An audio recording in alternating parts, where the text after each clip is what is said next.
హైదరాబాద్ అంటేనే బిజినెస్ అనేటువంటి బ్రాండ్ ఏర్పడిందన్నారు మంత్రి శ్రీధర్ బాబు. దావోస్ పర్యటనలో దిగ్గజ కంపెనీలు తెలంగాణ ప్రభుత్వంపై నమ్మకంతోనే పెట్టుబడులు పెట్టాయని వివరించారు. ఇది స్థిరమైన ప్రభుత్వమని వ్యాపారులు విశ్వసించారని, 2024 దావోస్ పర్యటన కంటే ఈసారి 4 రెట్లు అధికంగా ఒప్పందాలు జరిగాయని వెల్లడించారు మంత్రి Sridhar Babu. Industry centric state గా ఎదగాలని ముఖ్యమంత్రి గారి ఆలోచనలో భాగంగా ముందుకెళ్తా ఉన్న తరుణంలో మా పాలసీ విధానాలు కానీ ప్రభుత్వం అనుసరిస్తూ ఉన్న విధానపరమైన ఆలోచనలు కానీ గమనించి పెద్ద ఎత్తున పెట్టుబడులను పెట్టడానికి ముందుకొచ్చిన మా మిత్రులందరికీ హృదయపూర్వకంగా మీ ద్వారా వారి కృతజ్ఞతలు. కిందటి దావోస్ పర్యటన కంటే ఈసారి 4 రెట్లు ఎక్కువగా 1,79,000 కోట్ల పెట్టుబడులకు సంబంధించి ఎంఓయూలు చేసుకున్నాం.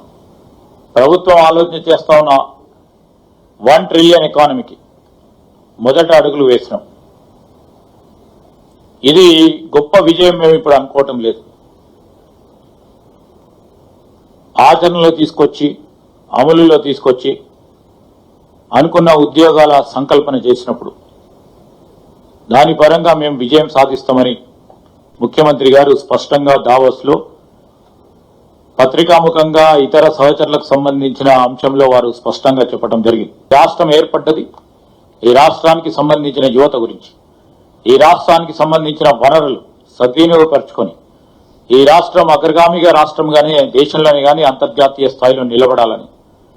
రెండో ప్రధానమైన అంశం, మన పోటీ ఇతర రాష్ట్రాలతో కాదు, మన పోటీ ప్రపంచ రాష్ట్రాలతో అభివృద్ధి చెందిన దేశాలతోని పోటీ ఉండాలని ముఖ్యమంత్రి గారి ఆలోచన మేరకు ఈరోజు రాబోయే కాలంలో వాణిజ్యం, వ్యాపారం, పరిశ్రమ, ఐటీ ఇవన్నిటిని కూడా ఒక ప్రణాళికబద్ధమైన కార్యక్రమం తీసుకెళ్ళి ఎందరూ ఎవరు ఎప్పుడు విమర్శలు చేసినా విమర్శలతో సంబంధం లేకుండా ఎన్ని విమర్శలు ఈ రాష్ట్ర ప్రజల గురించి చేసినా మేము ఇబ్బంది పడ్డ రాష్ట్ర ప్రజలకు సంబంధించిన అభివృద్ధికి సంబంధించిన అంశం విషయంలో ఎక్కడ కూడా మా లక్ష్యం